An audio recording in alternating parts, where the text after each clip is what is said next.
Oh. Okay. I'm present. Vice Chair Dale Black-Bennington here. Supervisor Jamie Puccioni is not here.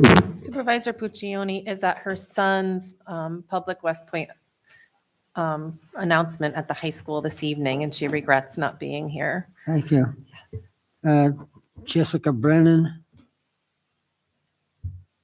Elena Finnan. Jordan Kirkshan.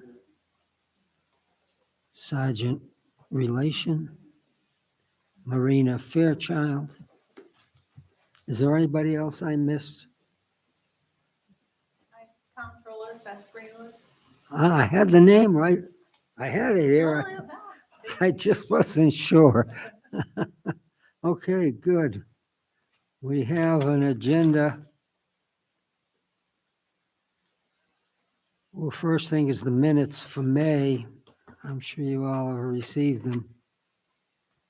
Is there anyone who'd care to discuss anything, any corrections, changes? Is there a motion to accept the minutes?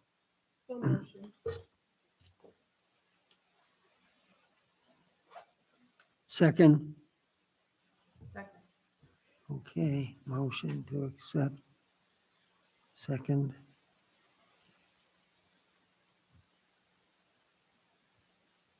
Okay, the minutes from the last meeting are approved. Subcommittee a presentation by Subcommittee A. I'm sorry to interrupt. We had a motion and a second, but we just need to do is everybody in favor? A quick vote. All in favor? Oh, yeah, sorry. Yeah, thank you. Thank you. I should have brought my little pamphlet on Robert's Rules of Orders. No, actually, I know that pretty well. I just, yes. All in favor, say aye. Aye. Any opposed? Motion is passed. And the minutes are accepted. Now, Subcommittee A. Yes, I'll start. Subcommittee A consists of myself, Dale Black-Bennington, Jeffrey Relation, and the chair of our committee, Paul Zonderman. We met last week, actually prior to last week, and we have been convening monthly meetings to discuss all of the functions of police contained on table 2A. I think the microphone is. Contained, is that better? Yes. Oh, yes. Okay, sorry. Contained in table 2A of the implementation plan. We decided that tonight we would discuss 1A through 4A of functions of the police.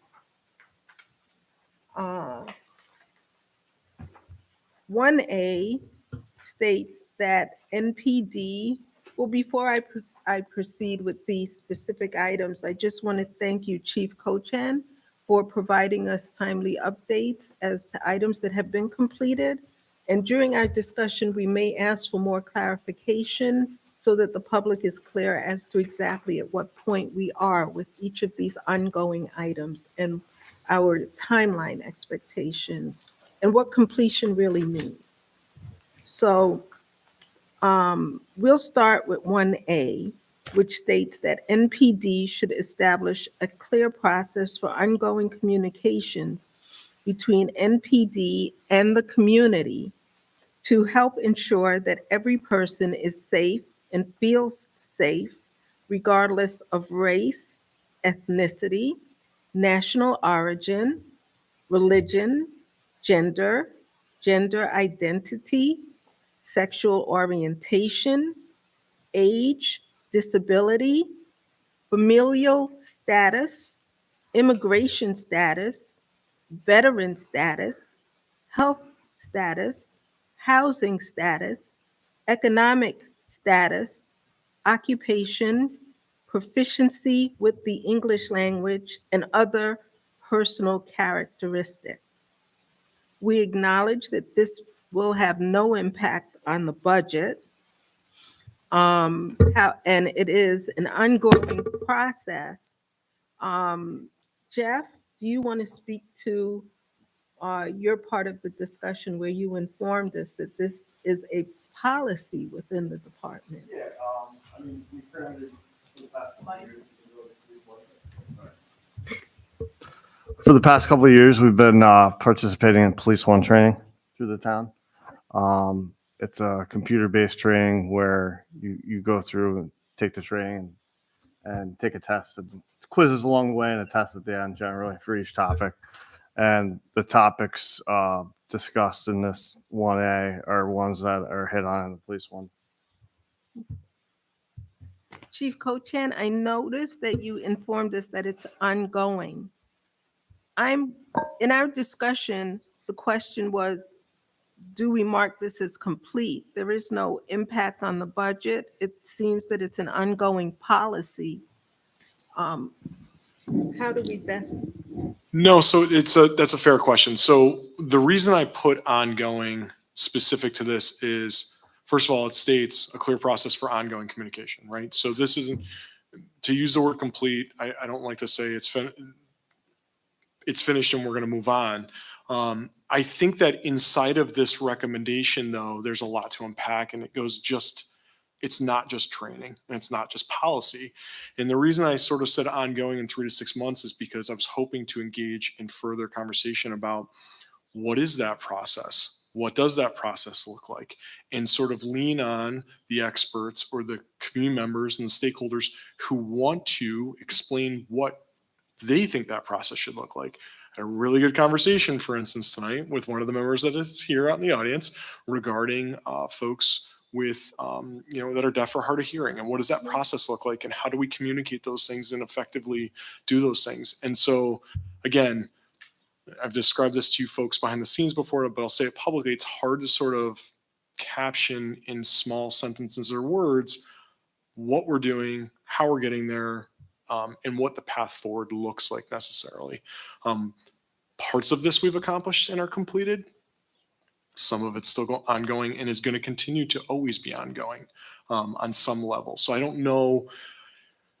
We could say it's completed from the standpoint of we're engaging in those conversations and we're engaging in that training. But a clear process for ongoing communication, I think needs to really be a continual process, is the way I would describe it. Is there a way to identify where we are now in terms of how MPD is communicating with the community regarding these varied issues, largely having to do with identity of, diversity within our community? Well, when you say communicating, so obviously we're communicating when we engage community members, if we're called to the scene or we're called to their potential crisis or just informational call. Obviously, we're engaging with those folks based on our training if they are sort of in this block of explanation regarding these things. But when it says ongoing communication between MPD and the community to ensure that every person is safe and feels safe, I think that's more something that needs to be described from the community members themselves. I would really highly lean on folks in the community who would like to speak about this to decide how they want to be communicated with ongoing, whether it's having sub meetings with folks from various components of this and bettering our policies and bettering our communication and sort of taking their insight and information in and making ourselves better because of it. Like I said, it's hard for me because some of these recommendations, there's so much inside of it that I think you can go a lot of different ways with it. And it's not just a simple, clear cut, this is the way it is and we've completed it, because it is something that's going to evolve and that we need to continually monitor and evaluate and work together as a community to better. I don't know if that answers your question at all, though. It does. I see a hand from the public. So Sabrina, Can I I ask welcome a- your input. Can I ask a clarifying question?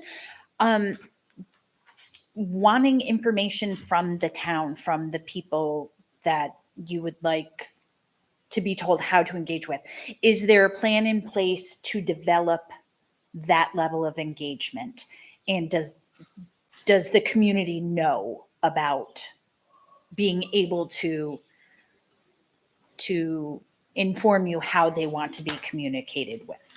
I think that's more of what I'm understanding from 1A, that, Sure. okay, we know we need to do it, but how are you going to go about doing it? So obviously, we've had discussions about surveys, community surveys. I think that could be a component of that. I've said this openly in public. I've said it in the Police and Public Safety Committee. We have privilege of floor there. We have open forum here. My office door is always open. We have an email server whereby you can email comments and suggestions and recommendations to the police department. So there is sort of that open communication line on different levels regarding that.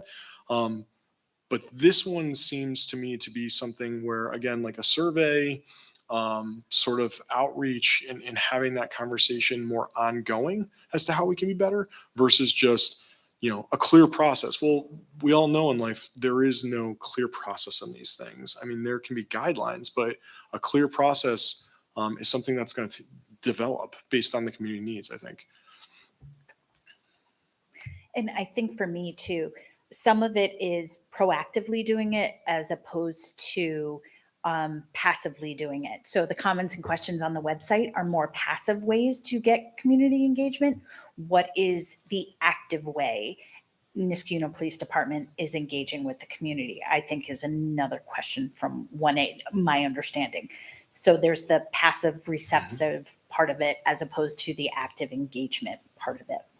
So that's part of, and I'll just touch on that. Again, we implemented a community contact model where everyone is challenged with going out and having at least one proactive community contact a day, right? So there are things that are ongoing that are going on in our community real time that we don't necessarily, again, I can't caption everything that we are doing inside of, those sentences or those boxes. So those things are ongoing. And I'm certainly the first to say I'm open to any and all conversations and feedback about how we can be better about those things.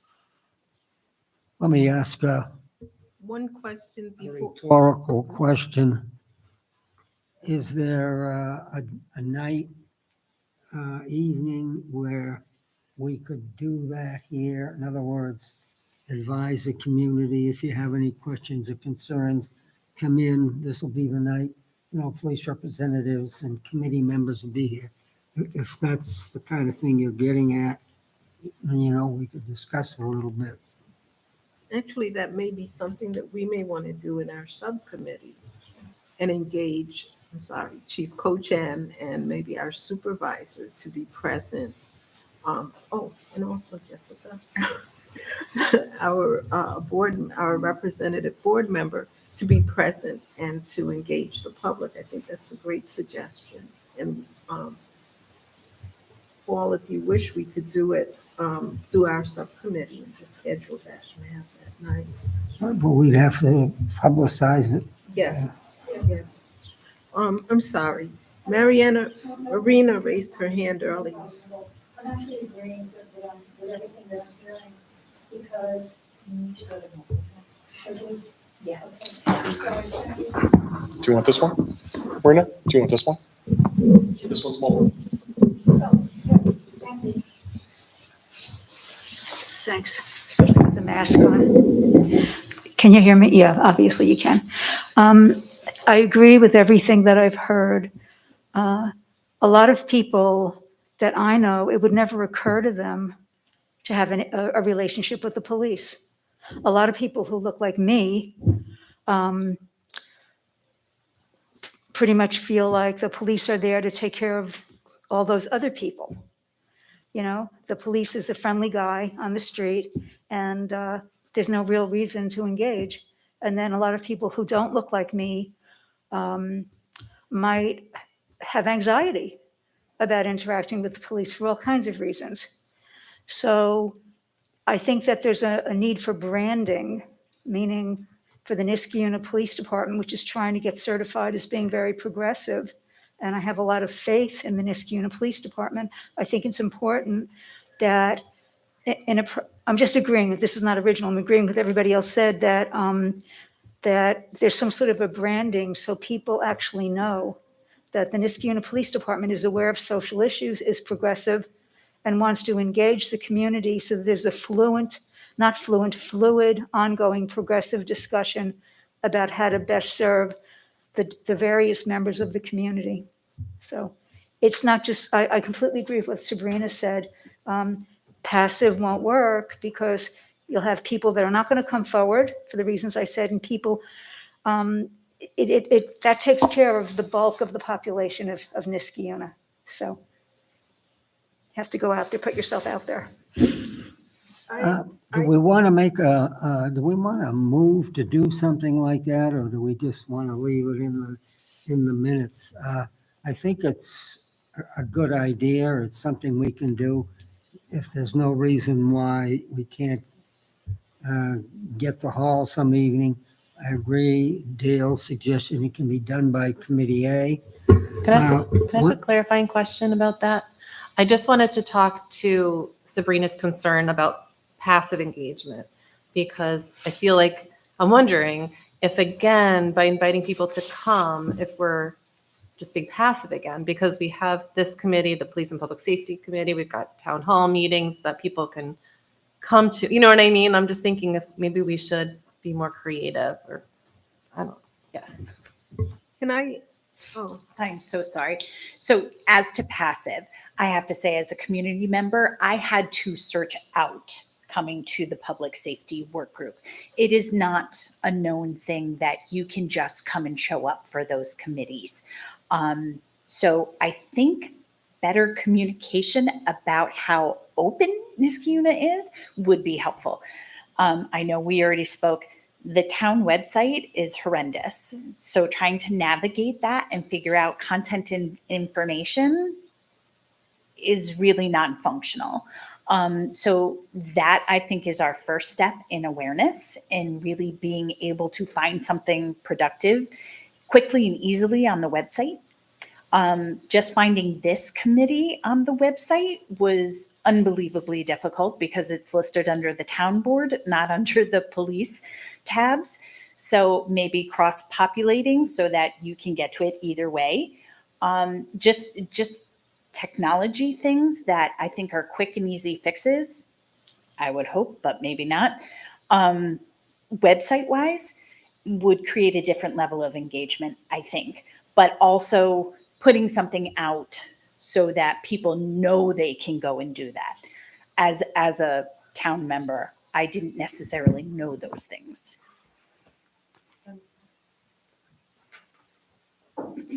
Are you kind of hesitant to do that? Well, I'm wondering if that would be a great first step, is to just advertise more so people know where they can go, instead of having another separate night to advertise. Just advertise that this is ongoing 3 times a month, every month. This is where and how to access these means of communication, instead of having another meeting to advertise. I'm just wondering. Yeah. Come in and sit down, Peter. I was just going to make a quick suggestion.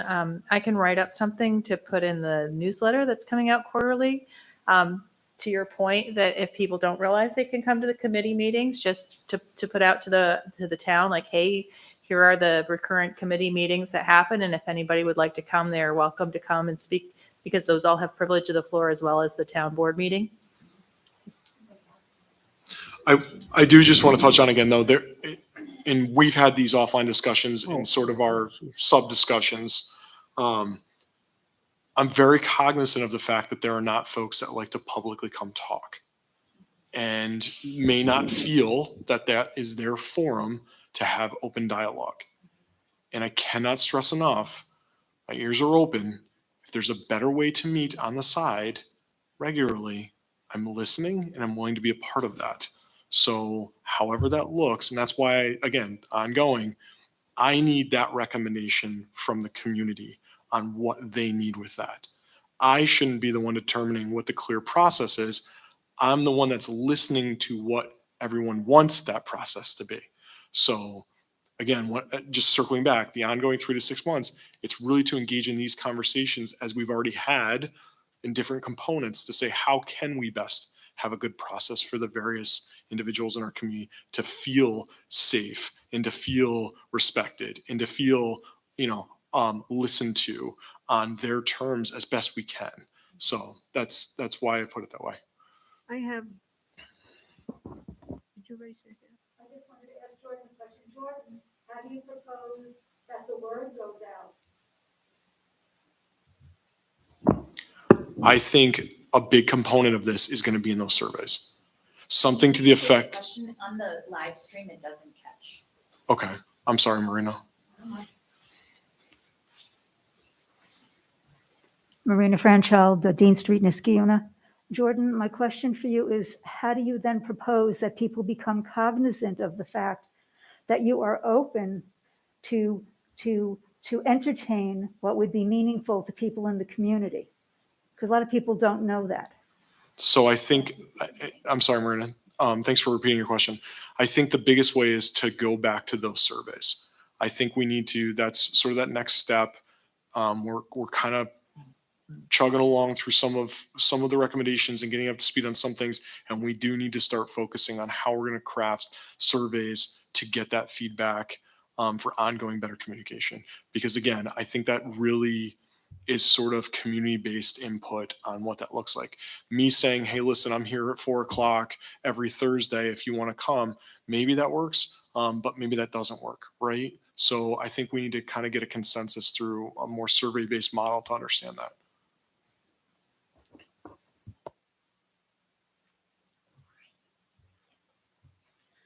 I just wanted to add that What's your name, ma'am? Cobra Cox from the Niskiuna Taskforce for Racial Equity and Justice. I just wanted to add that into consideration when we do develop some plan to reach out to the residents of Niskiuna. How do we pay particular attention to our residents of color? I think it's less than what, 10 to 20% make up that residents of color for Niskiuna. So how do we reach them? How do we make sure we have their input when we develop this plan to get their feedback? If we get the feedback from 80% just one group makeup, we're leaving groups out. So how do we do that? I don't have the answer per se. How do we do that? And I'm willing to be a part of the conversation. How do we do it? But how do we do that? How do we do it to make sure there's inclusiveness in the process? Actually, may I? Actually, I agree with you, Cobra. I think we have to be cognizant of who's responding. However, we have to open up that line initially, period, to have people come forward. And there are households that are never going to come forward on their own. I wanted to touch a little bit upon Marina's initial comment. And let me see if I can tie this together and be cogent. I was stopped by a police officer in Niskiuna, and I was speeding. Wasn't, the circumstances were such that I was going a little fast, and the officer stopped me. As a part of that conversation with the officer, who, by the way, stopped me in a pretty polite way. I've had pretty hostile stops in my lifetime, and this was pretty polite. However, during the conversation, which was at about 2:00 in the morning, he said to me, "And what are you doing here? Or where are you going?" And it was, to me, it was like a slap in the face, because the question really was, what are you doing in this area? Why are you here on Balltown Road in Niskiuna at 2 in the morning? And why am I saying that? I'm saying that because my sensibilities and my experiences made that one statement into a negative statement. It may not have been had he stopped someone else who was from this area, who had always been treated in a friendly manner by law enforcement. So going back to the statement of being active, the active behavior would be to be cognizant of who you stop and just treat them politely, even if they're wrong. For the most part, he did treat me politely, and I'm thankful for that. But that one question, in my mind, was a hostile question. He may not have viewed it as a hostile question. That goes to being aware of diversity and being aware of who you're dealing with and understanding that all individuals have to get to a point where they feel safe and safe within their community. So I bring this up because it goes to Sabrina's statement of activity, and within, little things like that do make a difference in how people are made to feel safe. So I think officers and the police department can be very proactive in how they make individuals feel safe by just being cognizant of the history of what's gone on before. He wouldn't know my personal history, but he may know that questioning my presence in this community is a go-to, has always historically been a go-to when it comes to how African Americans have been treated. And so stay away from that question when you're talking to an African American. That alone, I think, would be a valid, proactive way to be active. Just anyway. So I just wanted to make that one statement. I think we have a lot here in terms of a lot that the police department is doing, and I'd like to draft up a statement that answers this and indicates that it's a continuous, ongoing development. Also, I would, so I'm suggesting I'll do that. We don't need a motion for that. I'm volunteering to do it, and I'll do it before our next meeting with Subcommittee A. Secondly, I would like Subcommittee A to discuss surveys and make a recommendation in conjunction with Chief Cochan so that we could look at how we will go about contacting the community with a survey-based system. That I'm recommending, and I'm wondering if we should do a motion regarding that at this point. Let me just insert a comment. We've got two items really here, how to reach the community, and the other is how to reach the police department. In other words, if there are concerns, it might be helpful to make a notation of that in whatever training they have. And I'm not familiar with the continuous training, but we could observe it, and we could certainly make suggestions if something like this could be added to it. That's one thing. How to reach the community. I think we'd get a good crowd. I think we'd get good people with announcements. You're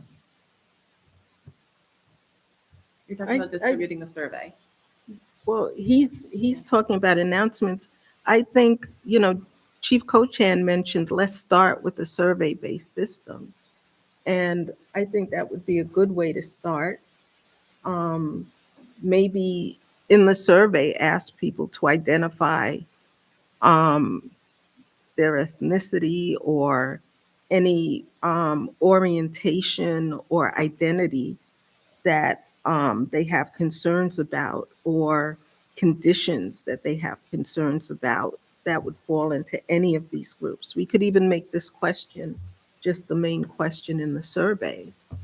And but we need to sit down, I think, as a subgroup and determine how we go about the survey and the process for it to start this outreach with the community, and maybe, get some people thinking about how they want to communicate with the police department. Yeah, and I'm not opposed to that. There's a lot of recommendations with regards to surveys throughout reform in this document. And the reason that they're all sort of ongoing and pushed out is because I was looking at it as sort of one complete survey, I guess, or maybe two. But maybe it does make more sense even to just put this exact question out and send it out to the community with some sort of feedback based on it. Because I think surveys have to be crafted in such a way as to not be sort of leading or bias or giving limited answers. I wouldn't begin to say I'm an expert on putting together a survey of all things inside of this document. So yeah, I think it's definitely something we can continue to collaborate on and work together to look at. Well, we can have the survey designed by, say, Group A, if that's your group. Right.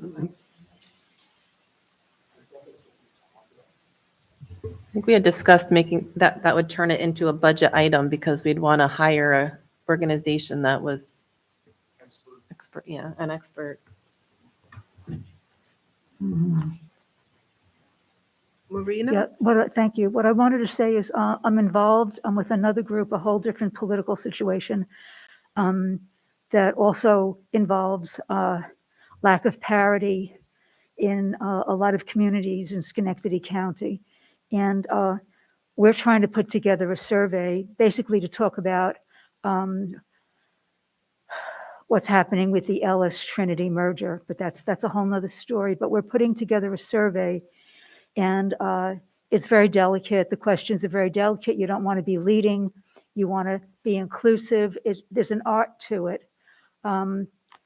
So I don't know, like what you said, to hire somebody to help with that, but if I get any information, because there's a lot of intelligence in this collaborative that I'm part of, I'd be glad to share what we've crafted in terms of the demographic part of it to see if it would be useful. So let me know if people would like me to do that. I'd be very happy to do that. So Jessica, what you're saying then is you've discussed as part of Group D, crafting an overall survey and obtaining assistance from a surveyor. Yes, because we'd want the data collected to be viable and not be biased in any way, or have one question that might be making another question not, I don't know the word I'm looking for, but Suggestive. yeah, we don't Leading want to. towards another. I'm It's, sorry to it's a interrupt. scientific it's a scientific process in a lot of ways. So we wouldn't want to just say like, we can do it. We're qualified to write a survey. We'd want it to be something that we could all have faith in and trust and know that our results are accurate and not just, But- But just to touch on that, if we're talking about this recommendation, I don't see any reason why we couldn't put something out with this specific question on just that level and look for feedback. I'm absolutely in agreement that we could just do that and sort of send out some sort of correspondence. I'm not saying it's going to be perfect regarding this particular, how do you feel like we can best communicate with your needs, right? And my question would then be too, instead of potentially hiring somebody for a survey, are there other places that have sent out surveys that they're already done, they're open sourced, that we can borrow and actually apply to Niskayuna? Is there already something created, invented that we could then use so we're not incurring a cost? That It's type possible. of thing. There's a ton of open source stuff. It's possible. I think and I'd spoken with Supervisor Puccioni and Councilmember Brennan about this. Ultimately, and we talked about this with data analysis as well. The last thing we want to have is anyone question the validity of the work that we do. So we're being very cognizant of making good choices to make sure that it does not appear as though we've crafted these things on our own, and we're just having those open discussions because it needs to be very transparent. It needs to be very unbiased and thoughtful before it's put out. So And there's different survey suggestions throughout the recommendations. So if we did one, there's probably not one to copy that has all of our specific ones on it. But if it was a question like this that we did separately, then that could be different. Or just a bunch of separate surveys. We don't need to send out, 100-question survey. We could send out 5 surveys with 5 questions if they're really targeted questions too. Or like Chief Coach has said, let's just touch on the main topic, right? Let's ask the question that's there and go from there. Start the ball rolling, have the one question that's there answered, and go from there. I think we have people in our close group who are either attorneys, sociologists, or people who have been involved or may have experience doing some of these things, or people we know who could do it. Very, very briefly, I'll give you an idea what I'm talking about. In my deep past, for 10 years, I was a counsel at General Electric.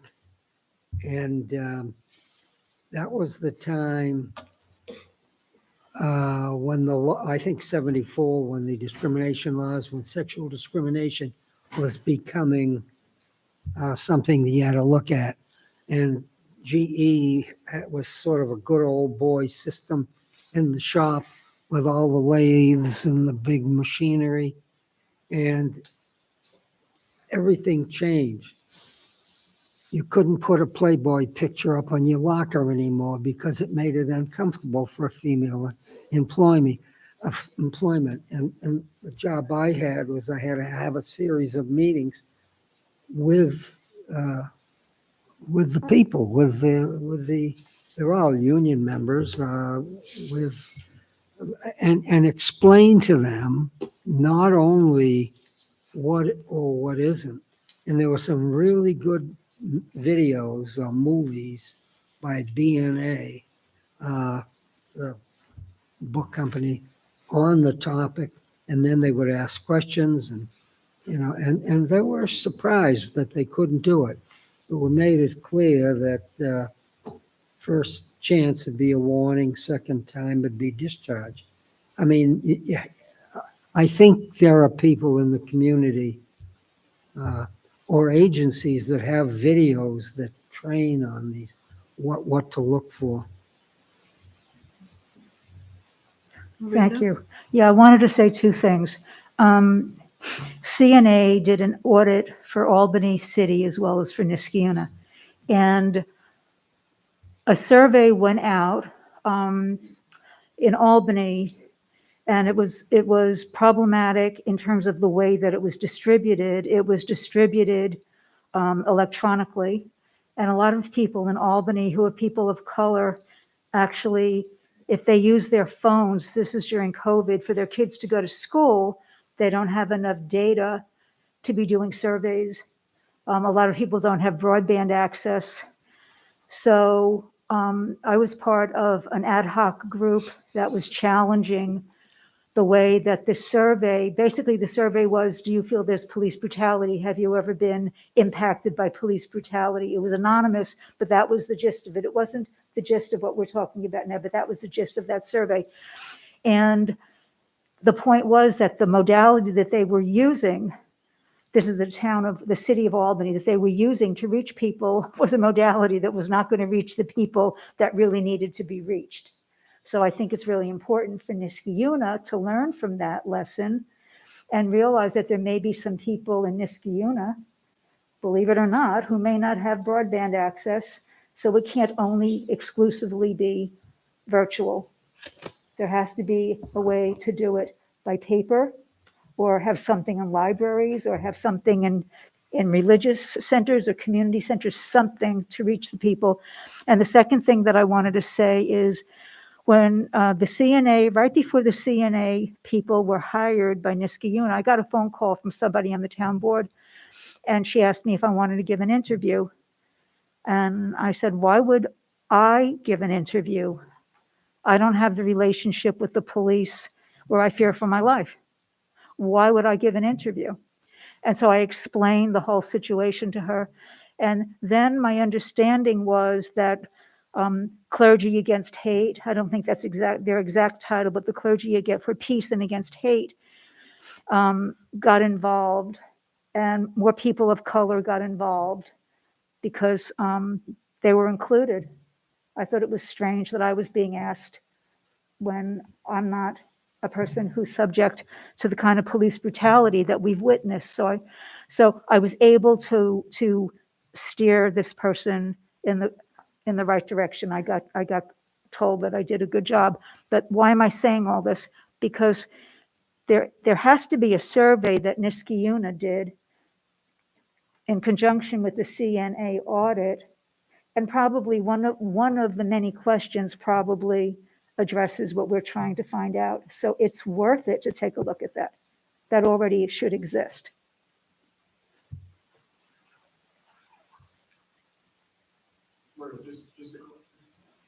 Just to clarify, you know that there was a survey done like that, or you're suggesting that there may have been one done?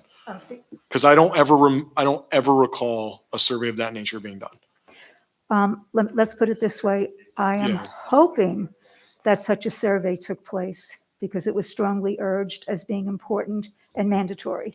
Okay. And I don't know if it took place, but my understanding is that it may have. I can talk to you offline and give you more Excellent. information. 'Cause- Thank you. Well, so at this point, I'm just going to motion that Group A will, we're going to table 1A for now and leave it as ongoing. I will list everything that was stated as to what's been done at this point and just circulate it among the entire task force for comment. And when I say everything that's been done, Chief Ko-Chan gave us a list of ways that the MPD has ongoing communications with the community, including the privilege of the floor, his open door policy, among the other things that he stated. So I'd like to list all of those and indicate that there are processes in place leading towards an ultimate clear process. And we'll continue this discussion because I think it does tie into other things on our list. At this point, I'd like to move on to 2A. Does anyone wish to make any more comments? Well, you're making a motion that we will table 1A. Yes, at this time. Is there a second to that? All those in favor, say aye. Aye. Any opposed? Motion passed.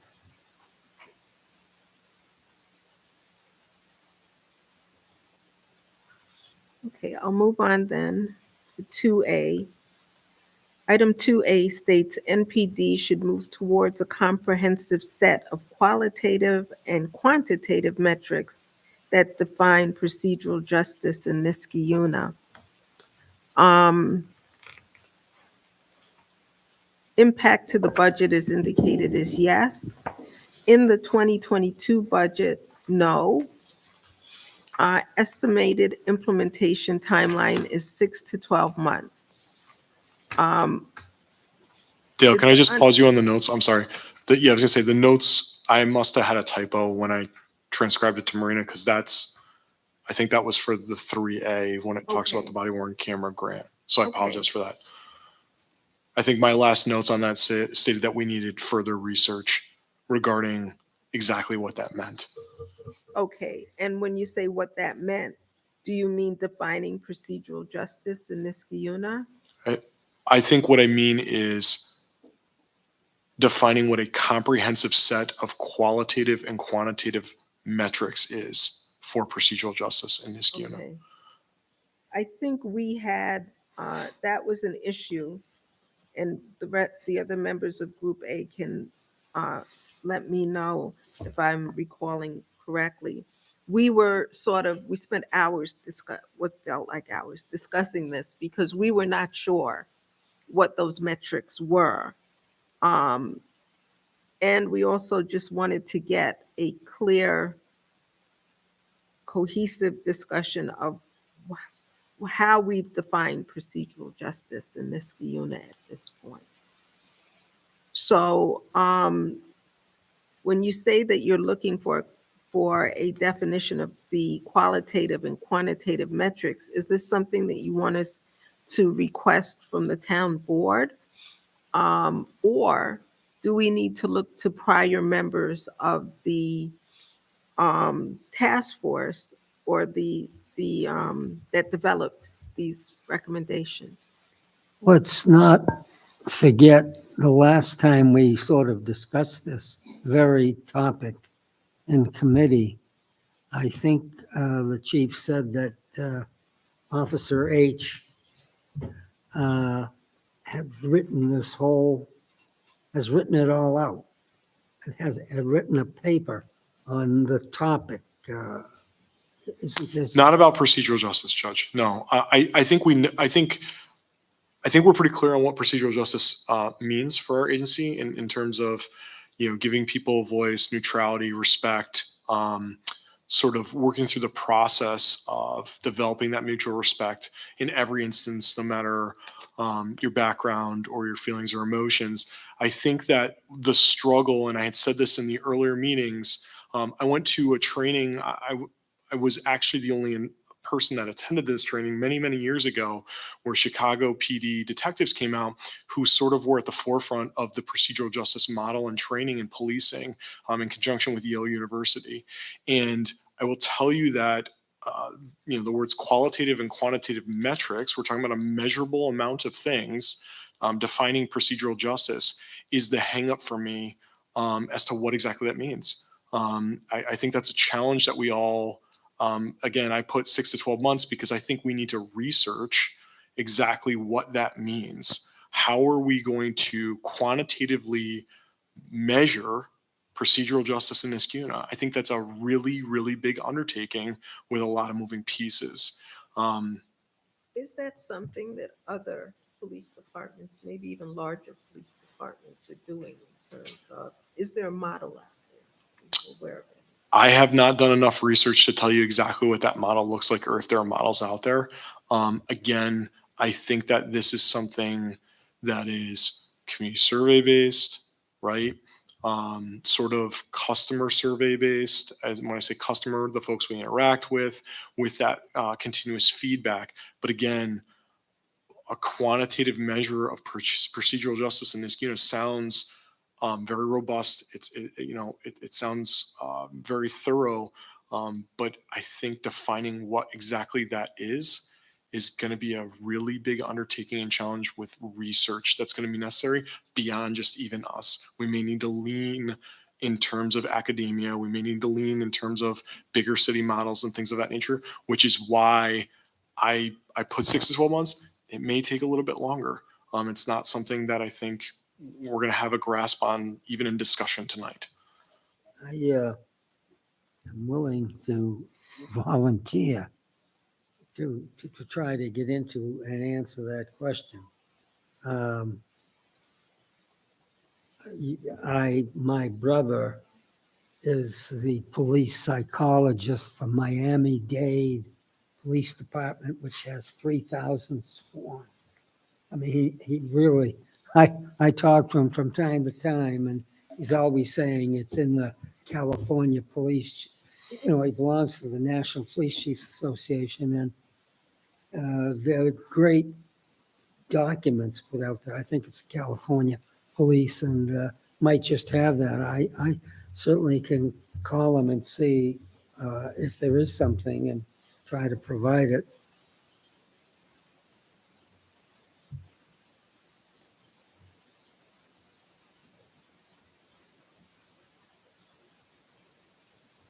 Well, let's just volunteer. I guess I can do it anyway.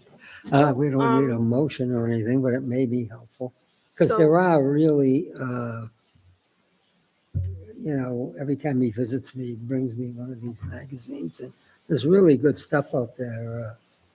So Paul, what we'd ask you to do then is follow up, and if you can provide or get some information regarding qualitative and quantitative metrics that are used to define procedural justice in Miami-Dade or California, that may be a Okay. starting place, and we can discuss it within our Group A conversations, and then reach out to Chief Cochan with what we found. Yeah, I can do that. So at this time, I don't think we need a motion for that, and we'll just follow up at our next meeting. Okay. So I'll move on then to 3A. And this one we've discussed previously. 3A, NPD should mandate body-worn camera use by officers while on duty, in addition to existing dash cam, to ensure the quality of procedural justice. Yes, that has an impact on the budget. It's not currently in the 2022 budget. It's ongoing also. Grants have been applied for. The small rural tribal body worn camera program known as SRT BWC grant is being worked on. Matching funds need to be approved by the town. Training and implementation will also take time. This is a little bit more concrete. It looks like we have a 6 to 9 month timeline, Chief, is that Yes. correct? Yes, so even since recently, as of tonight, we were discussing at the Police and Public Safety meeting. We're having a meeting tomorrow, myself, Seth Goldstein, our IT director, and Detective Kafaga, who's going to sort of be the project manager on this, getting a finalized list of the actual hardware that we're going to need to be able to purchase to then put these things out into production. But the funds are there through the town. I've confirmed through the comptroller, and we have the award letter for the grant with the matching funds. There are some sort of procedural things with regards to the grant from a reporting standpoint, and also from they actually, part of the grant process is them reviewing the actual policy, and they withhold certain amounts of the funds in conjunction with that portion of the grant until they are confident in what your policy is. And that's going to take some time. There's some things we can't control on their end because they have their own mechanisms in place. But knock on wood, as long as we don't have sort of chain delays in purchasing these things or any other unforeseen barriers, I think 6 to 9 months. January 1 is a really concrete time frame prior to that, having these out in the field, as long as we don't run into any sort of barriers along the way that we don't know yet. I thought that was a straight track. Sergeant H gave me an hour demonstration on all of the various cameras and what they wanted, and you picked one, not the most expensive, but a good one, and I think it was $80,000, and I think you got a donation for most of that. That's where I left off. You're saying it's pretty much paid for? Well, the town has come up with some money. We have this matching grant, which is up to $33,420, if I remember correctly, which is, again, the grant will only really purchase cameras. It won't, and only body worn cameras. So it's a little more complex because our dash cam system that is currently out in the field is well beyond its years.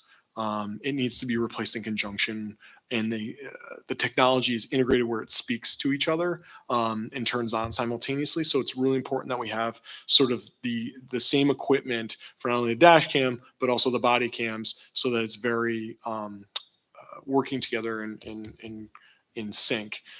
But yes, the funding is there. We're working on the finalized list of items that we need to be able to do these things and make sure we have the infrastructure in place. Because, and I don't know if a lot of people know this, and Judge Zonderman's, what he's speaking about is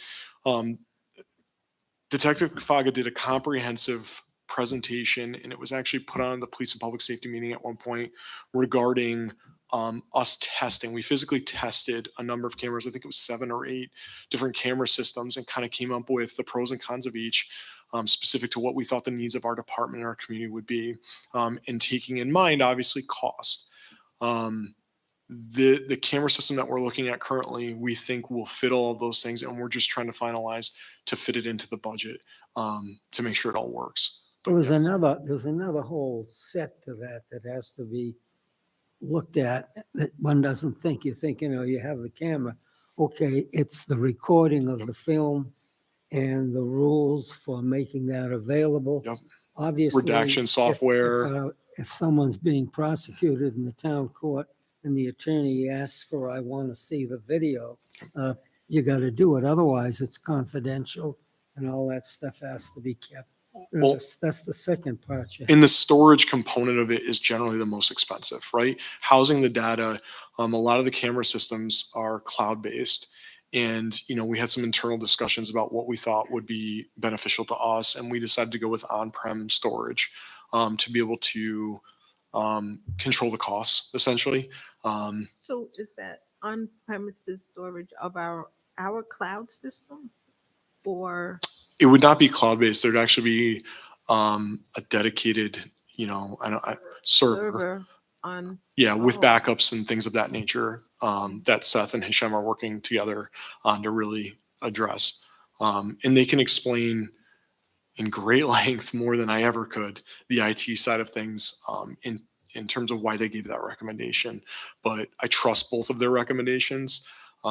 It's also more cost effective, believe it or not, because the cloud-based storage systems for some of the high profile camera systems can be easily in excess of $100,000.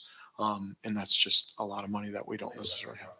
And you can't unsubscribe to it because then you lose your cloud storage. So they hook you into Yeah. never leaving. Right. But you say this is pretty much worked out? We have a path forward. When I say we have a path forward, again, I don't want to say that, January 1, you're going to see Niskuna police officers with body cameras on them, because there can always be barriers in supply chains, or other issues. But I'm confident that we are taking steps very much ahead towards getting this done, by the end of the year. 2 Thank you. questions. Yes, Sabrina? In the estimated implementation timeline, I'm not clear when the start date was. So 6 to 9 months from when? January 1st of what?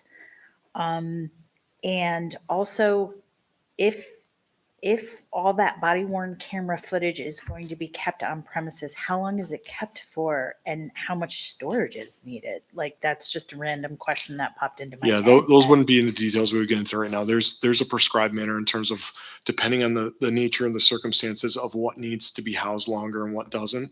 Again, not to get too technical, that also is involved in the tagging of the videos based upon what type of an incident it is. We can go in the weeds on that. Remind me of the first question that you asked again?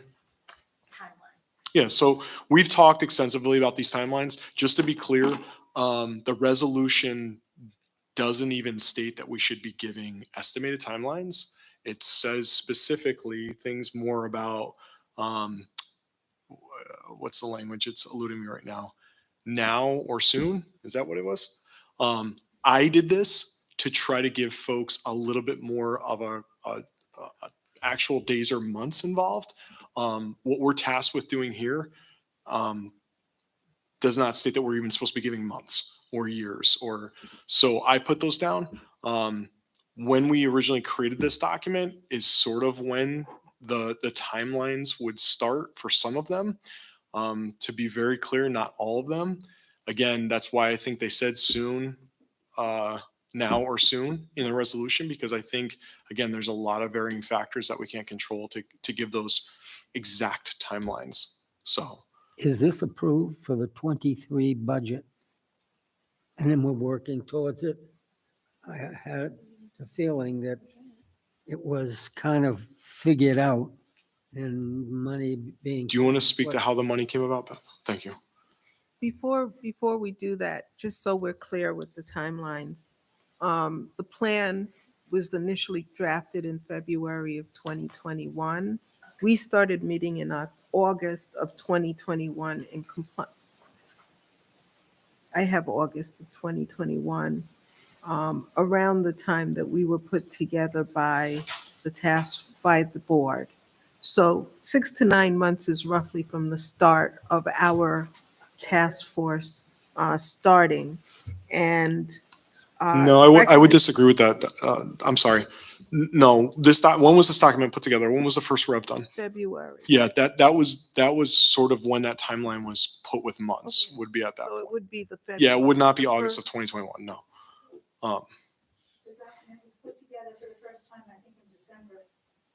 And then your first. Yeah, it revision definitely was wasn't, well, February. I can say this much, I wasn't made chief until September, so there's no way it happened in August. Okay. So it would have been, let's, Was it January or February? It had to have been, right? Was February?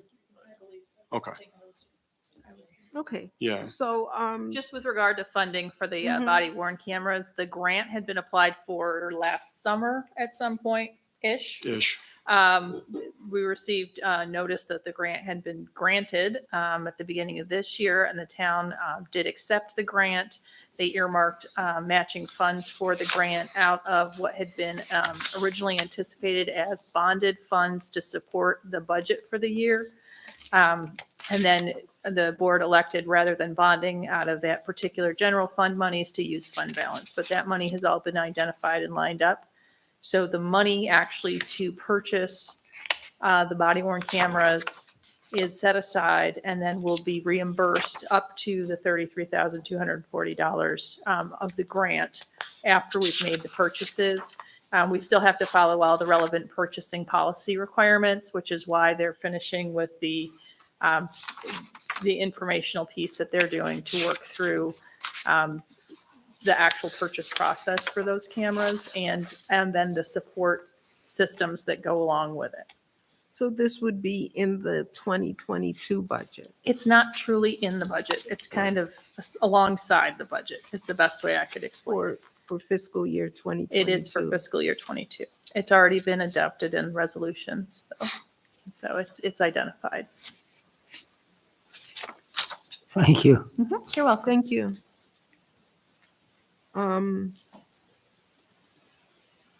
So just so we're clear, going back to our timelines, our job is to recommend implementation now, which would be within 3 months, I think, from the time we recommend or put our stamp on it, or implementation soon, which would be within 6 months or within a year, for actual implementation. Some things are ongoing, so I think ongoing things at the time that we do our final report will be 6 months to a year or further out with some realistic foresight. Dale, can I just mention, Marina, you were correct. December 15th, I believe, is the meeting we talked about this document being put into place. So I just want to make sure everybody. Yep. I double checked. You're absolutely correct.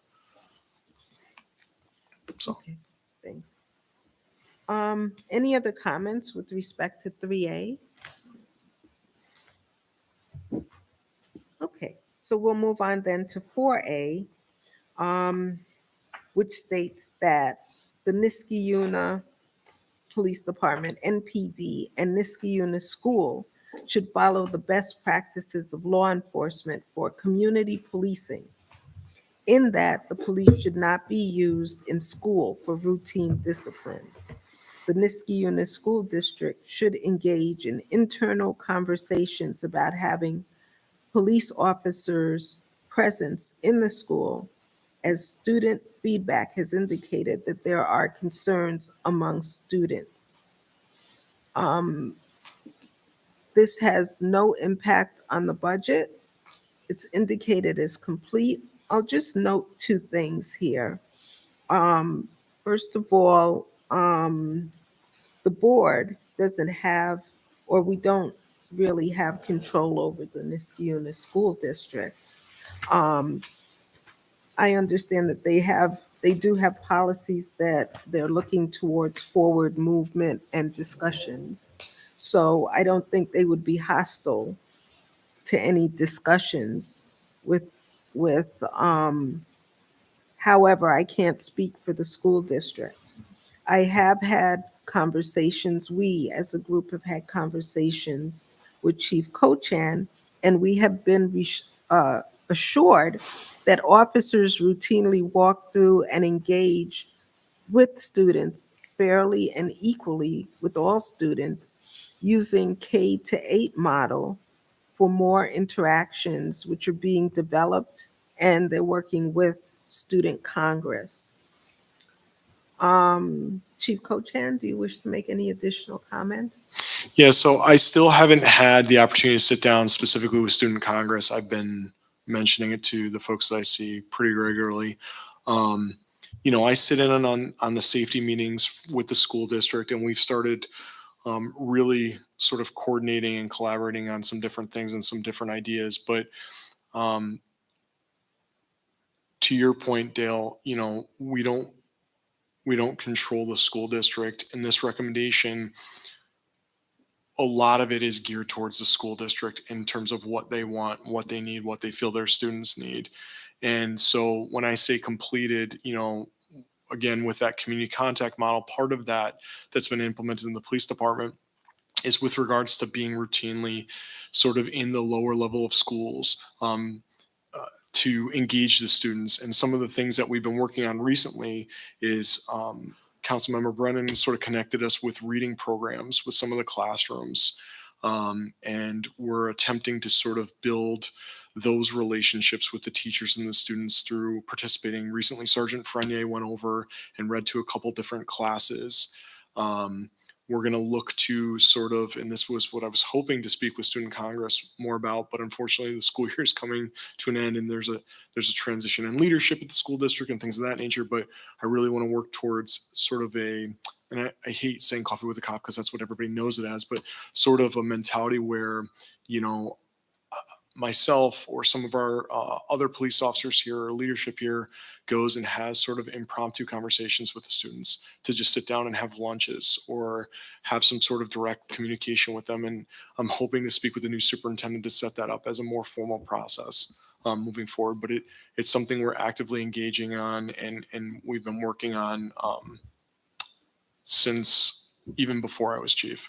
This has sort of been a priority to really establish these relationships with the various schools and the teachers and the administrators of the schools moving forward.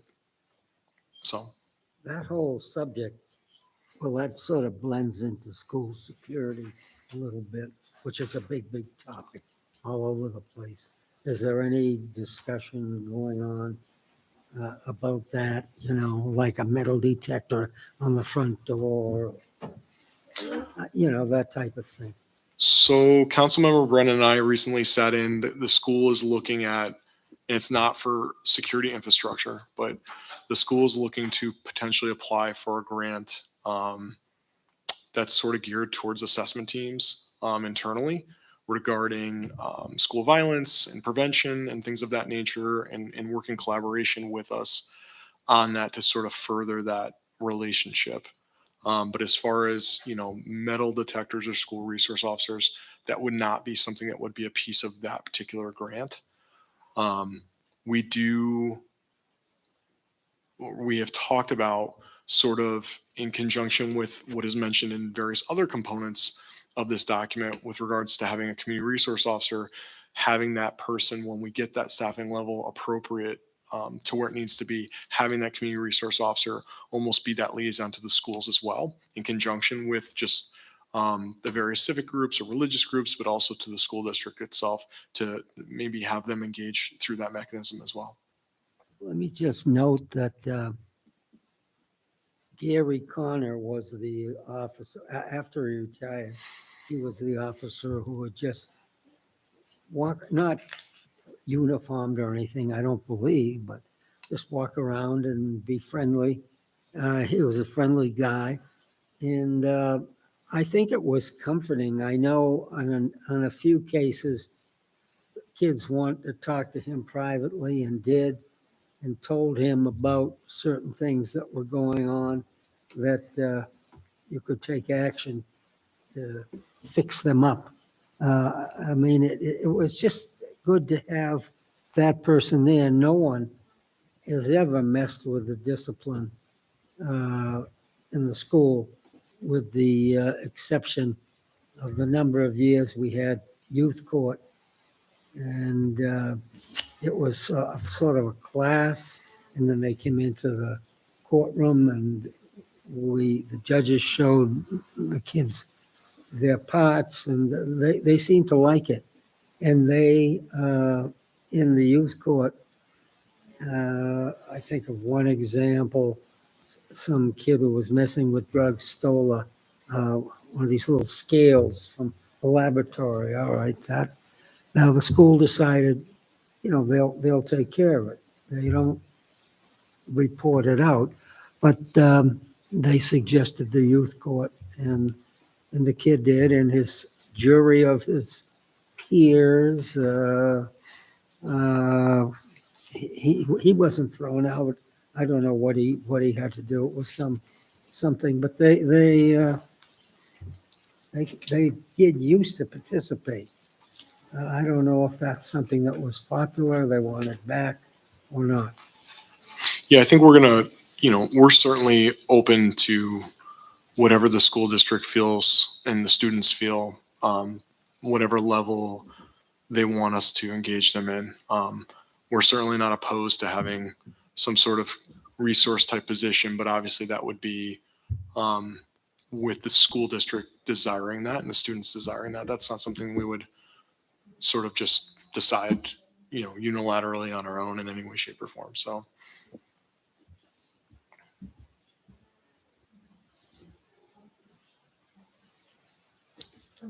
No, you're okay. Are you okay? It's a matter of, Sorry. yeah, It's okay. it's a matter of the timeline. Marina has to leave shortly. Oh. So, are there any other questions regarding 4A or comments? Okay, that terminates then.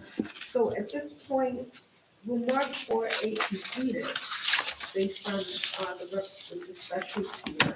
And Group A will be doing with our next rotation, which I believe means that Group B will be presenting on the next monthly meeting. At this time, then I turn to back over to our chair so that we can move on to the next item on our agenda. Let me just ask, it's a little confusing who's in what group, because we started out with these groups, and then we had a number of personnel changes.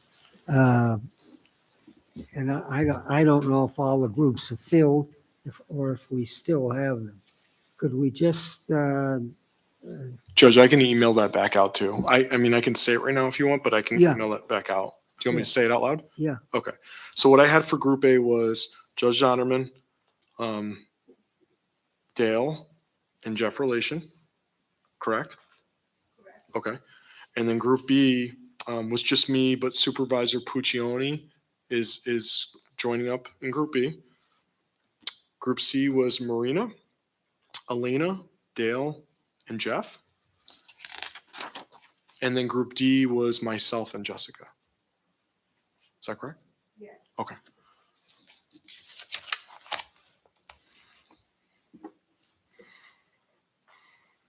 okay. Is there any further business that we have to conduct? Oh, yes, ma'am? Can people from the town be part of those discussion points of the subgroup?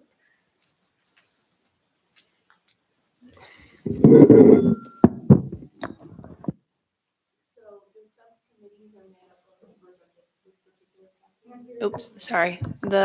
These subcommittees are made up by the particular members of the task force. So what we've been doing is, the group that just presented, they've been meeting on their own. I think if there's a need to open it up for members outside, or if there's a desire to, then that particular committee can decide to do so. But just for purposes of our regular business, it's just the members of the task force. Okay, thank you.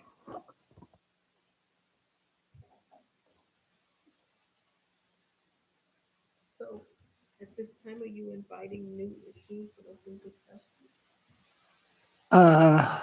No, I think it's 10:07. I think we've done a lot, and we can call some meetings in between. But I would entertain a motion to adjourn. Hearing none, we will continue. If, Well, you I'll know, just note that there were 3 questions sent by the task force on racial equity and justice. Cobra is here to discuss them. I do understand that our task force member Marina has to leave shortly. Marina, would you be able to stay? Yes, I'm very interested in hearing about Cobra. Everyone else also has schedules. We're running over, so maybe we ought to have a vote. If people have to leave, then we'll close out the meeting and we'll have to chair table this until the next meeting. Otherwise, we can proceed on these 3 questions. yeah, I think so. Nobody made a motion to adjourn when I invited it. I'm Okay, sorry. So let's, 10 minutes only then, and then at 7, we will close. Is that okay for somebody? Yeah, it's all right with me. Okay. All right. Thank you, everyone. The Niskayuna Task Force for Racial Equity and Justice. Of course, we are tasked with monitoring the progress of this committee regarding the recommendations. And so we do have some questions that was raised by our task force for you guys to address. I apologize for getting the questions to Marina just today, but let me just put the questions on record and read them out loud. The first is, how are the police addressing bias while engaging only with residents in the town of Niskayuna? The Niskayuna Synthesis Report noted that over 80% of the interactions are with residents from Schenectady and the capital region, and not necessarily Niskayuna residents that are the ones regarding traffic stops. So that was the first question. The second question is, would the police implementation committee clarify if the focus is on preventing bias, recording the extent of bias, or both, and what strategies are being emphasized? For example, the city of Ithaca and Denver have adopted innovative practices for addressing mental behavioral issues, and was wondering if Niskayuna has discussed any of those models, or is that a part, or have you guys looked at those models in regards to bias? And the third question is one thing that did come through is the importance of having better data, which we need. There are several data standards available that guide data collection. Has any been looked at, considered, or adopted in this process in meeting the recommendations? Thank you. Yeah, I can, and I'll email them as well. Yep, thank you. Actually, these are questions that I believe would require far more than 10 minutes of discussion. So as such, I think that we should be given an opportunity to consider them before maybe the next meeting. I do believe that Marina had earlier prepared a document discussing bias and these issues some of these issues that have been raised, and she wanted a brief moment to discuss that. But I think ultimately we'll have to table this until the next meeting. Marina?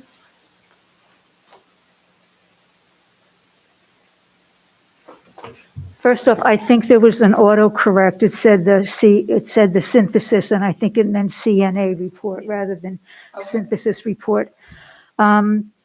When I read the questions, I was very happy to read the questions. And the reason that I was happy to read the questions is these are burning issues for me as well. When we were talking at the last meeting about hiring, recruitment, and we were talking about, I was talking about systemic racism, and we were talking about whether or not that was part of recruitment or part of retention. I think that's really critical. One of these three questions really addresses this as far as I'm concerned. And the reason for that is that when you have traffic stops, a lot of the people that are passing through Niskayuna, this was discussed by CNA at length, are not necessarily residents of Niskayuna. So it's really important that Niskayuna police don't only know how to get along with people in Niskayuna who look like me, but that know how to get along with the whole variety of the American population. And I think they need to be screened for that. So we can discuss that in more depth, but that was what I felt when I read question number 1. In terms of data collection, I handed out something that I presented to the collaborative a year ago, and it was about how difficult it is to collect data properly for traffic stops. And I was trying to understand how to collect data, and it's way above my head. I don't understand it at all. But there is a 158-page document called The Best Practices in Vehicle Stop Data Collection and Analysis, and also the CNA Corporation, How to Correctly Collect and Analyze Racial Profiling Data. Your reputation depends on it. So I really strongly encourage people in this task force, I made 10 copies, to please take a look at what I presented to the collaborative a year ago, just as the start of talking points. Because this is a very deep, weighty, complex subject, and none of us are experts on it. None of us are going to become experts on it. But one of the things that I think that CNA recommended is that an outside agent be hired who is an expert in data collection. So that's all that I wanted to say for today. Thank you.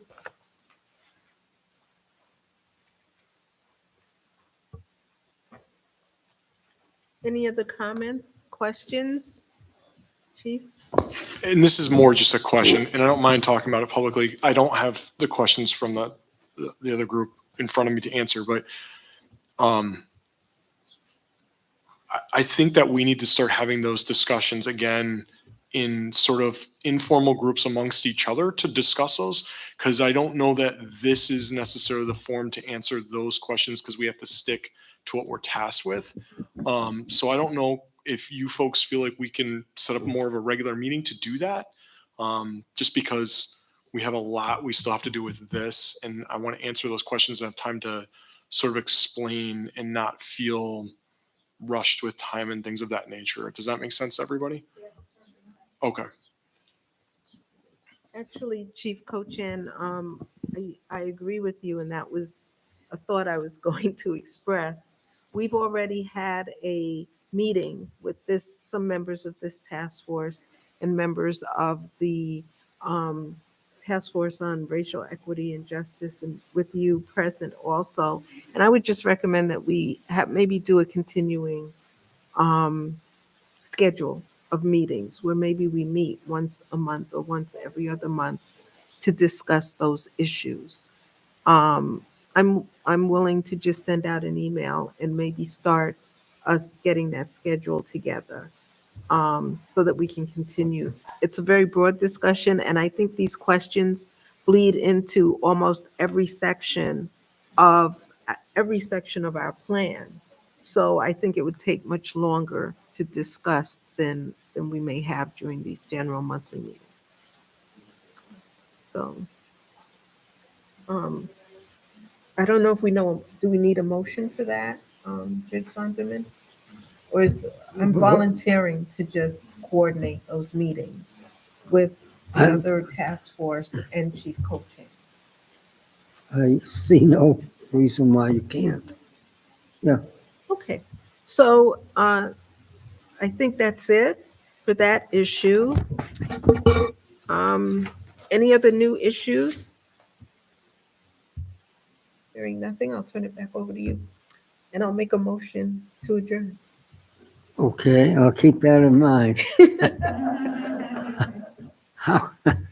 Our next meeting is going to be the third Thursday. Just make sure I'm correct. I have a way of messing that up. July 7th. July 7th. Okay. I'll entertain a motion to dismiss. To adjourn? Deal. Second? Second. Seconded. All those in favor?